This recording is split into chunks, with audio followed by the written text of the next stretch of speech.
Kathy. Hello. How's it going? Well, thanks. Welcome to Africalēnisi. Can you hear me all right? I can, thank you. Okay. So while we wait for drinks or food, tell us, Kathy, how and when did you get into children's books for Africa?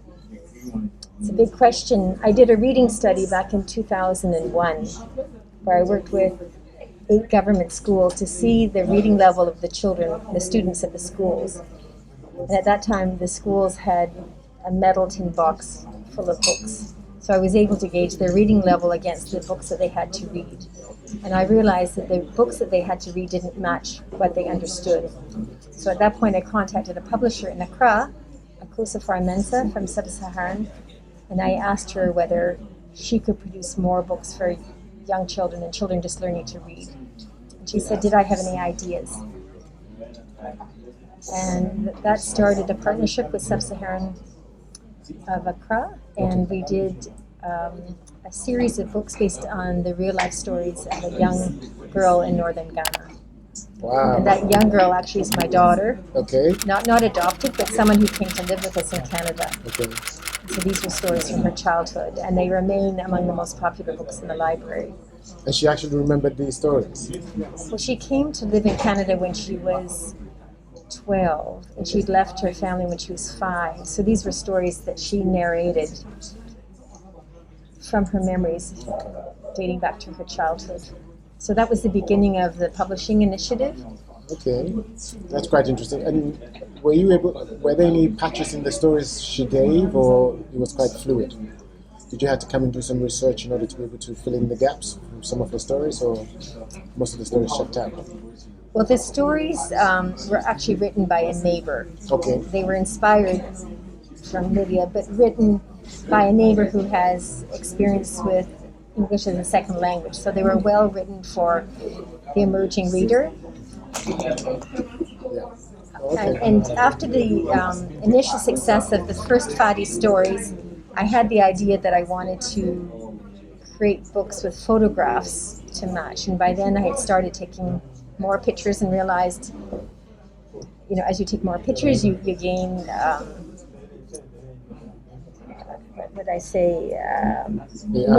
more opportunities to become a better photographer. And digital photography makes that easy. I think without the digital photography, that never would have come to be. But because I was able to take many pictures, I realized that my pictures, I hate to say good because that sounds,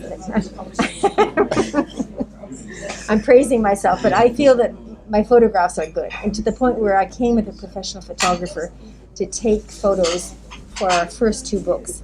And we had children select their favorites, and often the photos they chose were my own. So that gave me the confidence. That's really nice. We're going to ask her about some of her photographs you can take for the king. That was pretty good. So could you tell us about the photos, how you managed to get those photos or digitize those photos with respect to that book? For the King, those were illustrations done by Edmund Apari. They weren't photographs. Oh, they weren't photographs? No. Okay, just to make sure, so as those of us who look at them as photographs, for them to realize they were just sketches. They were actual sketches. Yes, they were watercolor sketches done by Ghana's most highly acclaimed illustrator living in Ghana at the moment. Okay. And so he did the illustrations based on the text that I provided for him. Okay. And did that cost a lot of money to do? It's not inexpensive. I feel that I pay well. So yes, there's an upfront cost. When you're doing illustrations, some illustrators like to be paid based on royalties, and others paid per book. So that was the arrangement we had made. Oh, okay. We're still waiting for the menu for somebody to come. Well, we've got the menu, but... Yeah, we've got the menu, sorry. Yeah, we're still waiting to see what we can order. I think I'm going to go for the wache. I don't know if you can see it. It's here. I'm going to try this one. Wache with some fish. How about you, Kathy? I hate to even comment because I was wondering about the cake. Excuse me. I was just wondering, do you have ice cream? I didn't think so, yeah. And pancake? You don't have pancake. Okay.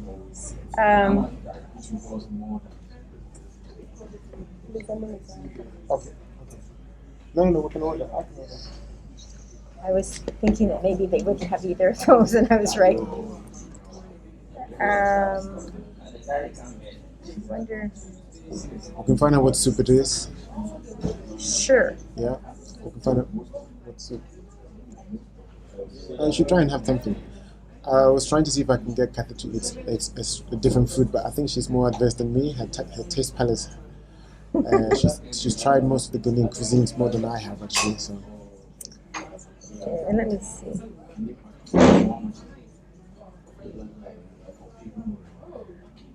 Okay, I'll have yam chips with fresh pepper, providing they have fresh pepper.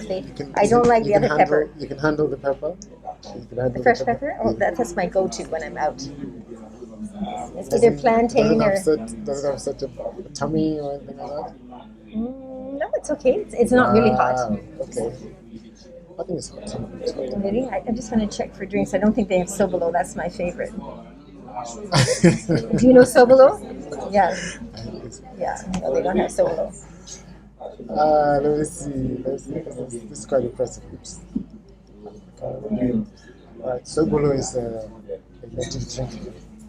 Maybe it will be time to me to see if I can come up with a little story related to sobolo for you guys. But I'm quite impressed. Kathy seems to know what sobolo is. Let's see. Yeah, so. But one of the questions which you probably answered is you're doing quite great things for the children of Ghana. Is it just Ghana you're focusing on, or is it you're looking to roll it out to other African countries? We've done a project in Tanzania some years ago, but I would say right now our focus is in Ghana and primarily the Greater Accra region. Okay, and the thing is, so everything got inspired by that young lady that came and stayed with you in Canada, who came at the age of, I think she left home at the age of 5, and she came to you at the age of 12. Is that correct? Yes, but she wasn't really the inspiration behind what I was doing. I met her through one of our libraries. Okay. So the inspiration for the books was, her story was well liked by the publisher at Sub-Saharan. So that was our first publishing initiative. And then when I wanted to do photo-based books, I approached the publisher to see if she would want to join in partnership with that. Okay. And she said the timing wasn't right. So that allowed me to go out on my own, knowing that I had a successful partnership with the coast of Sub-Saharan. And boy, we've done fun things together. And then I started my the branch of what we do as a publisher. Okay. So we've done about 50 books now, 55 or Wonderful. something. 50 books or 55 books and still counting. That's quite impressive. Something like that. And how many libraries so far have you managed to help raise from the ground up? They're 9. So they're nine libraries. Or maybe you can name them for the audience. What are they? Okay, there's a library in Osu, a library in Nima, Namprobi, Ningwa, the Nima Center, the Goy Library, the Accra College of Education Community Library, the Porlegano Community Library, and Kablevu Library. Kablevu Library. I think that's 9, right? Were you counting? Yes, it's 9. Okay. Yeah, so there's 9. That's 9. Oh, okay, that's pretty impressive.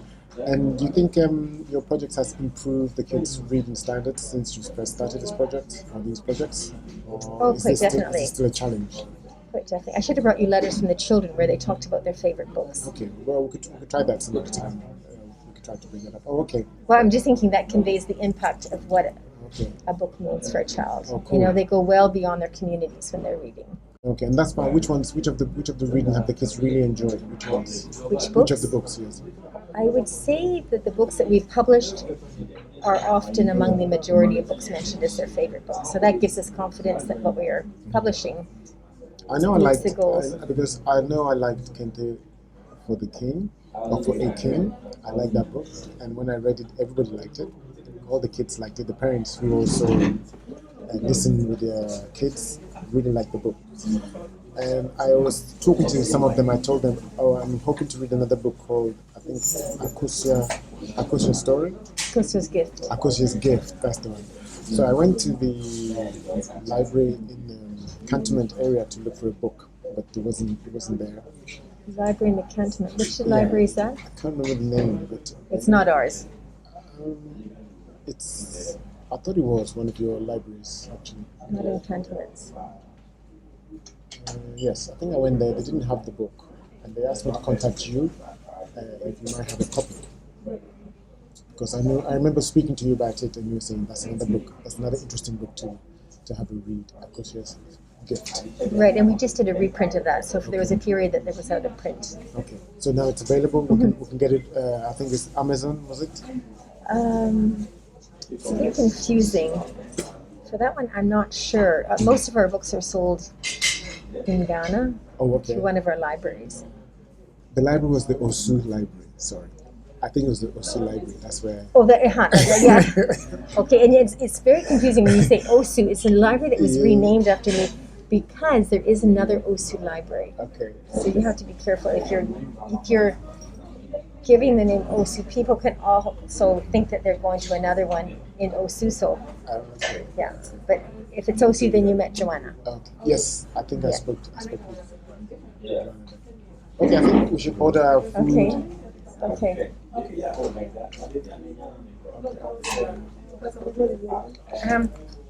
Do you have yam chips? Yes, please. And do you have fresh pepper? Yes, please. Okay, thank you. So yam juice and fresh pepper. Yam chips and fresh pepper, and what else? Do you have sobolo? No, I didn't think so. Maybe just a small water is good. With fish or chicken? Beg pardon? Do you want your yam chips with fish? No, I just want side order yam chips, that's all. I'll have the wachi. You don't have wachi? Oh, okay. All right. Then I think I might have to have the fried yams as well. Can I have the yam chips? Another yam chip with pepper, and I'll have cassava fish with it. Okay. Yep. That's all. Thank you. Can I have water as well?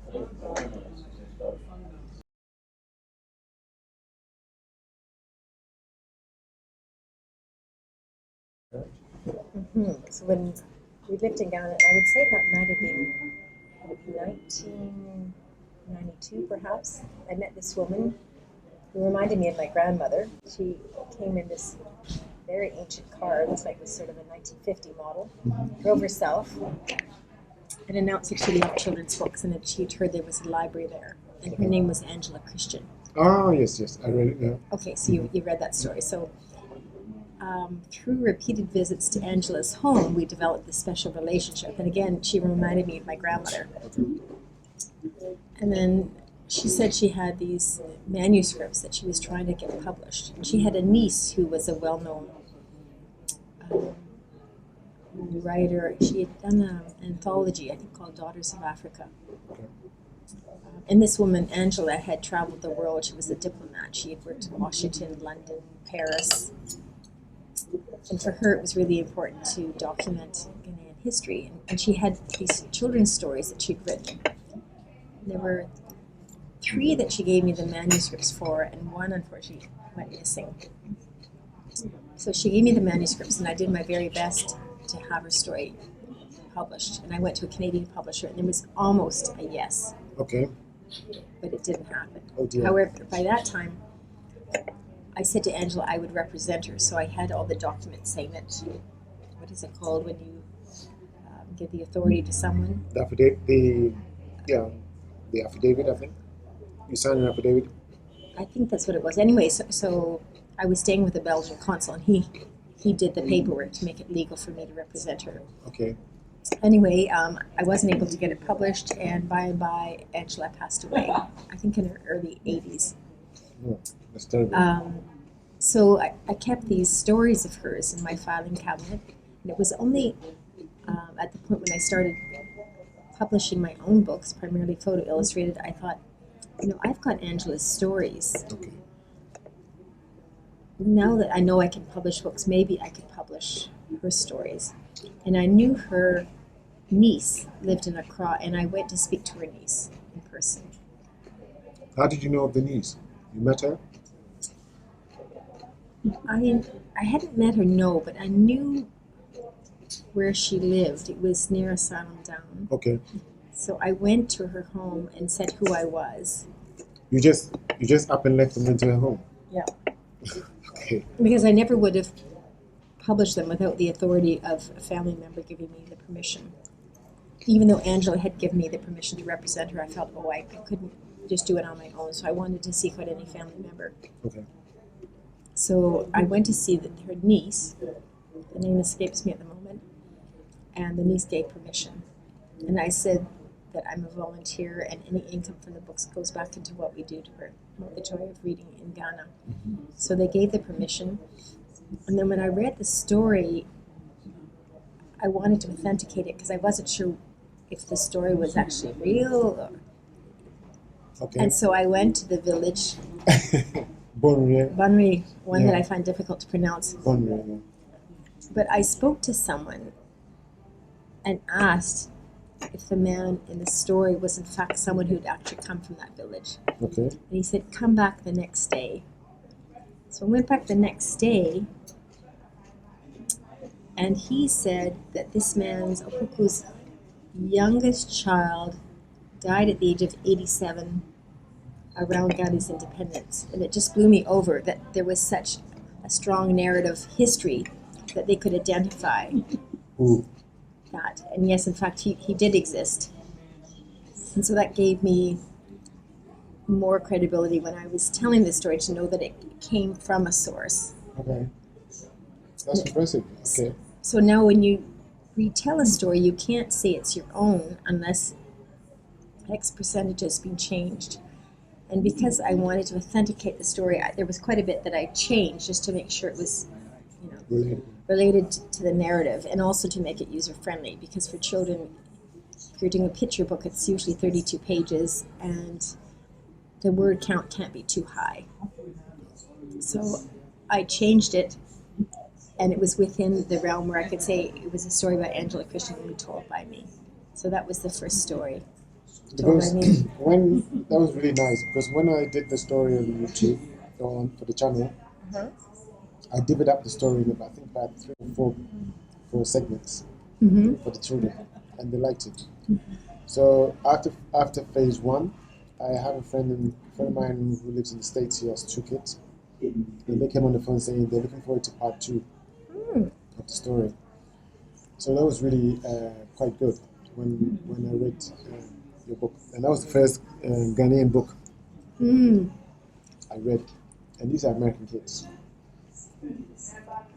American, but maybe with families from Ghana. Yeah. So this is quite a.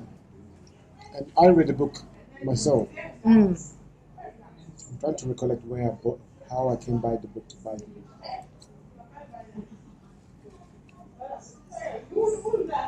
I've got a friend who lives here. She contacted me. She said to me, "We're in the store, and my daughter Angelica has found a book." So she said, "This is Contemporary King." There was a store, so maybe that was EPP. Probably. She said, "Oh, would you be interested in reading the book? Because I think," she says, "the book is really nice." She's looked at it. And I said, "Oh, has the book got lots of pictures as well?" She goes, "Oh, yes, the book has lots of pictures." So I requested that they took a picture of it, of the front page, and send it to me. The minute I saw it, I said, "Yeah, get the book." Before I had to do the book, I was going through the copyrights information. I said, "Okay, this is a really nice book, and let's just hope the lady who actually authored it would allow us to read the book." That's when I reached out to you. Yeah, that's how your name came onto the radar. And I found you to be challenging also to reach, which is most authors are very difficult to reach. I was difficult to reach. Most authors are, but I managed to get you on the phone. I think you were in a taxi going somewhere, and I happened to interrupt your flow. So I think it was sometime in December, one of your busiest periods, I think. Yeah. Oh, that's right. I was here in Ghana. Yeah, you were in I Ghana, remember. and I was in London, so I couldn't reach you. So I just said, "No, is it okay if I use your book?" That's what you said to me. Yeah, I mean.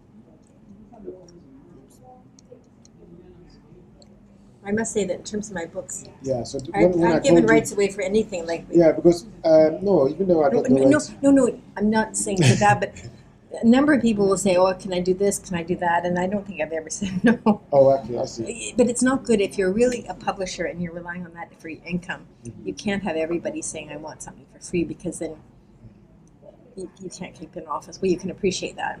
Of course, we can all appreciate it. But it wasn't until I started wanting to read children's books on the channel and I realized the legal ramifications which comes with it as well. You can't just pick up a book and start to read it. That's what they say. You can't. Yeah, so You need permission from. yeah, you need permission from the publisher, and sometimes you have to also get a written permission from the author. Otherwise, YouTube can block. They can also block you. So does YouTube demand that then? Sometimes. So to make sure if you have any agreement with the author and somebody's complaining, have that agreement and you can forward it to them and then they can unblock it.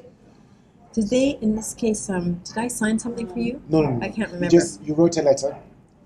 I did, okay. Yeah, you just wrote, it was through our email correspondence where you said yes, you agreed, and then you stated your conditions. As long as it was not there to make profits, I see, yeah. a huge amount of profits, just know that this book is for voluntary purposes. We said, yeah, that's fine. That's how you allowed me to read the book. So it took roughly about, I think, 2 months before the agreement came in. And some of the busy schedule, that's how I was allowed to read the book, which was quite impressive because there's quite a lot of other authors which I'm still waiting to today. They haven't got back to me. It's been over 2 years. So that's how I started to write my own stories on the channel. That's how I do. So I will do a little bit of research about the place, or I do research about anything to do with Africans, impact of Africans in a specific region. I'll go about do some research. I'll go to England's National Archives. I'll sit there, look through, and then just come up with a story myself. And I'll just I'll put it down. I just put it down, and I'll come up and just present it on YouTube. That's how I've managed to keep the channel going. So then it's easier not getting permission from anybody. Yes, that's because I'm not getting permission from anybody. But once I get permission, yes, I just put it on blast. Just talk about it. It's great. Well, tomorrow I'm doing something. Okay. I'm not even sure who it's with. But they are taking 4 books. And mine, one that I published and I did the photography for, but a friend of mine wrote it, kind of did it together. Okay. But they were wanting to speak to the author, and I said, well, the author's in Canada. However, I can bring the character in the story, who's this young fellow, Masudu, and he was born with a condition where he couldn't walk. Okay. Was it cerebral palsy or something? No, not cerebral palsy. But something very wrong with his legs. Okay. And but he was coming to our library in Nima at a time where I was there visiting, and there was a filmmaker from Quebec that was filming what I was doing, and then Masudu was often with me at the Nima Library. So he thought he would tell his story through a couple of people at the library. One was Masudu. So after the filming, he wanted to find out if there was any way of helping Masudu. Okay. And we made inquiries, and long story short, this filmmaker gave $2,000 for the corrective surgeries, and Masudu had 6. So the book that we wrote is called The Lucky One. Okay. Masudu quite literally means the lucky one. But anyway, that's tomorrow night, so I don't know which. I should. So that's Monday. Is it? Tomorrow. Oh, tomorrow. What time? It's at 7, and then I realized, I didn't even have 7 in the evening? in the evening. Okay. I'm not sure if I'll be back by then. I'm heading up to the mountains tomorrow. Okay. Oh, I'm just telling you, like, that's something else where they're interested in children's books, and or not. Maybe it's not even children's. I just said yes, I would do it, and then I realized today I didn't have a laptop, and she said she was going to try to borrow one, and then Masudu is going to go with me. Oh, I nice. thought Okay. that would be great to have him be the one because it's his story. What's the name of the book? The lucky one. The Lucky One. Very interesting. Okay. I'll have to look that up.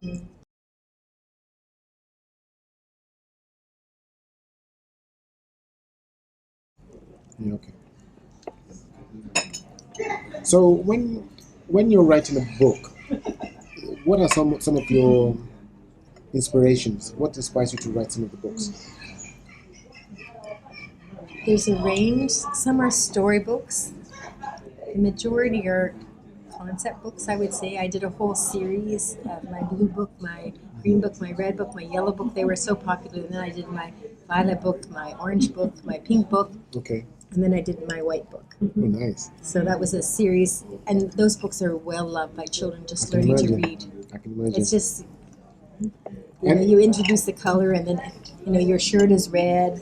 The Okay. ketchup is red, the pepper is red, and then you say bye bye red. That's Oh, that's the book, cool. and they're all the same. Okay. Are children's books are very difficult to write? I would say yes.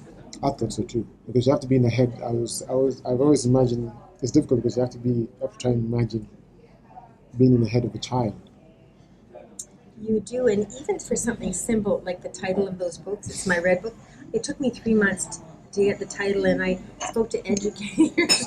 And once you do it, you think, oh, that's a non-brainer. It's my red book.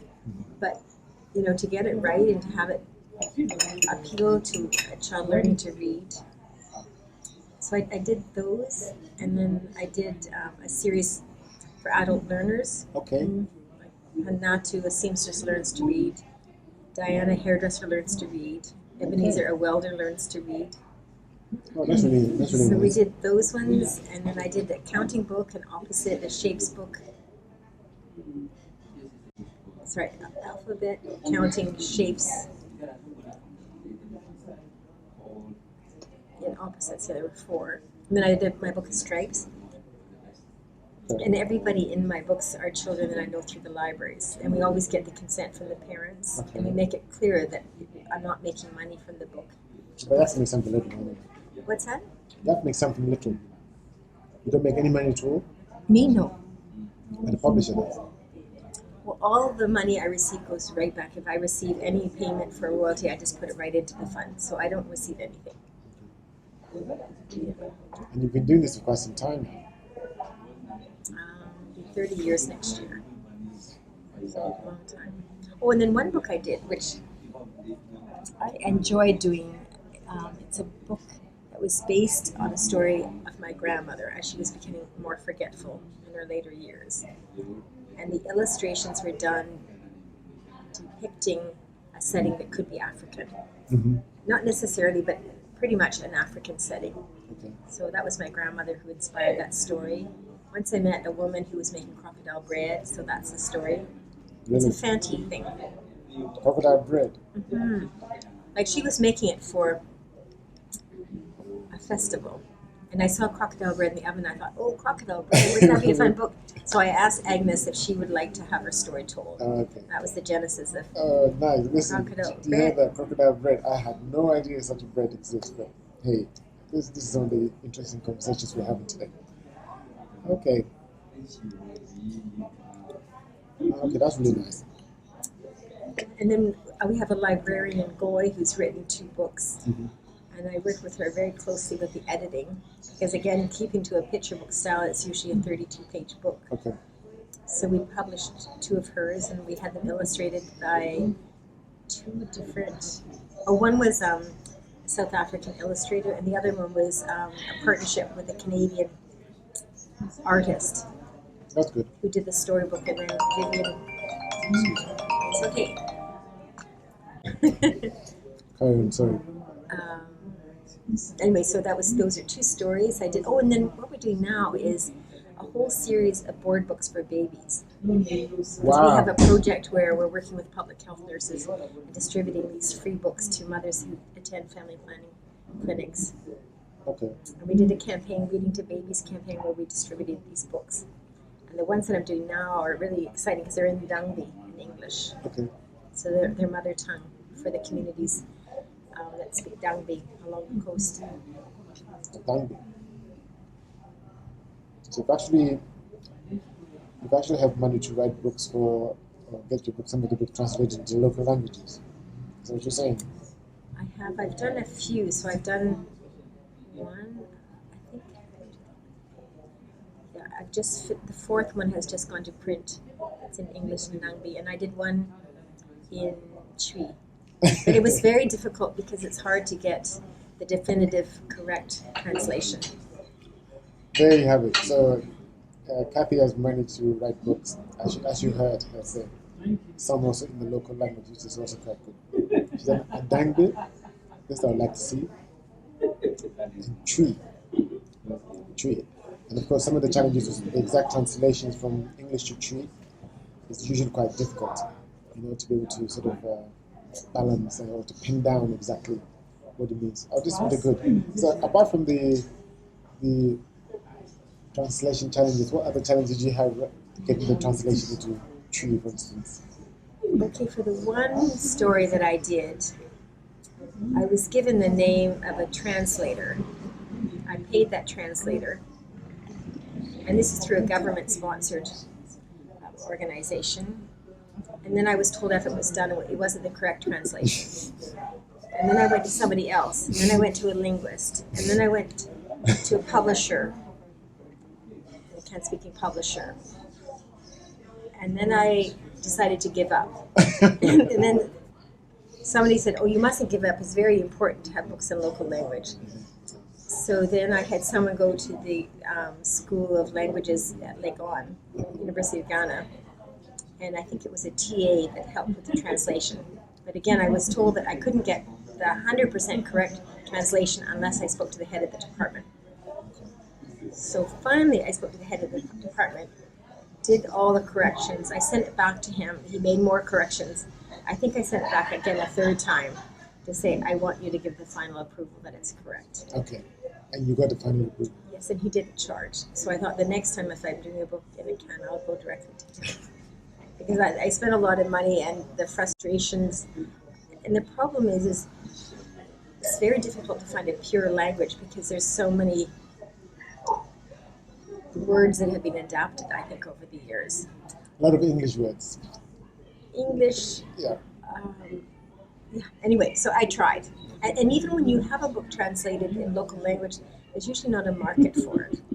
Okay. So at the end of the day, you need to sell books if you've invested in printing them, and very few have sold. Okay.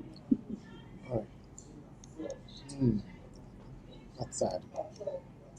So, your books, have you managed, or you and your team managed to make sure the books are part of the school curriculum, for instance, for the kids, where, apart from the libraries, but in actual schools, have you managed to crack that whip where the kids will be put in the positions to read at least maybe 30 or 40 minutes. The teacher will read a book for them from one of your books. For example, Kente for the King, as one example. Has there been an instance where you've had to be struggling with the schools in this country in order for them to read such books? Well, through the Ghana education system, I don't believe there's been a big purchase of books. Okay. Back in the late 90s, there was a huge surge, and I don't know how many millions of CDs were spent in buying supplementary readers for the classroom. And since then, I don't think there's been an appeal. Sometimes a few supplementary readers go out there, but generally speaking, there are not a lot of books in government school classrooms. I would be delighted if schools were interested, but I'm not going to seek that. That's not our major work in Ghana.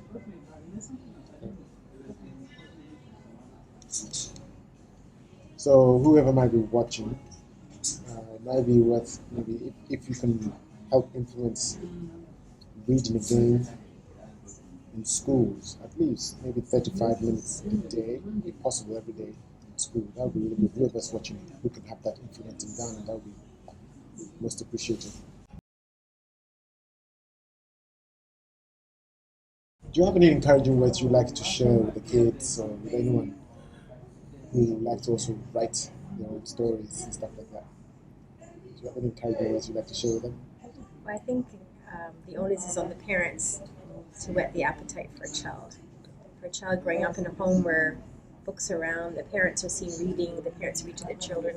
It makes a huge difference. I think that's the most pivotal difference to have a reader for life. Children will learn to read in school, but unless they value it as something to do for pleasure, I think when they finish school, they finish reading. It certainly happens in Ghana.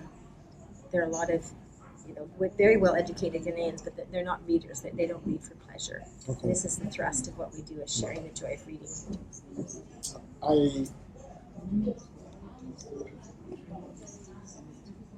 I asked this question also because there are a lot of gadgets around.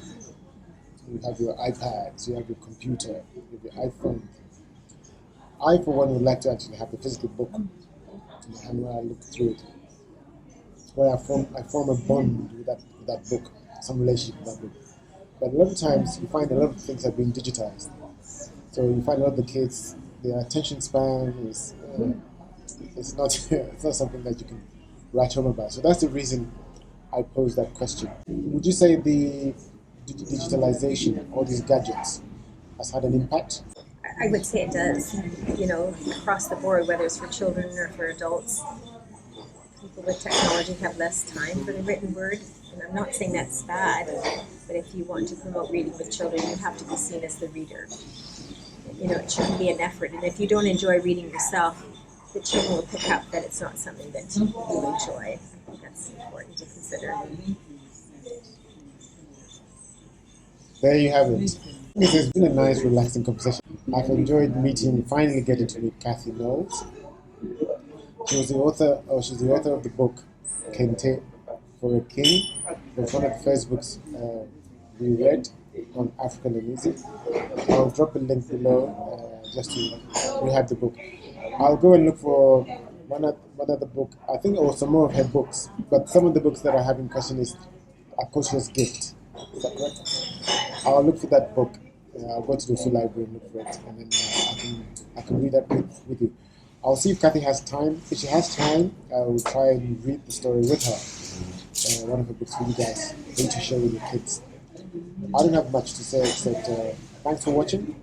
Have you enjoyed this conversation? I've enjoyed this conversation and I've enjoyed the food. So thank you. Cool. Bye.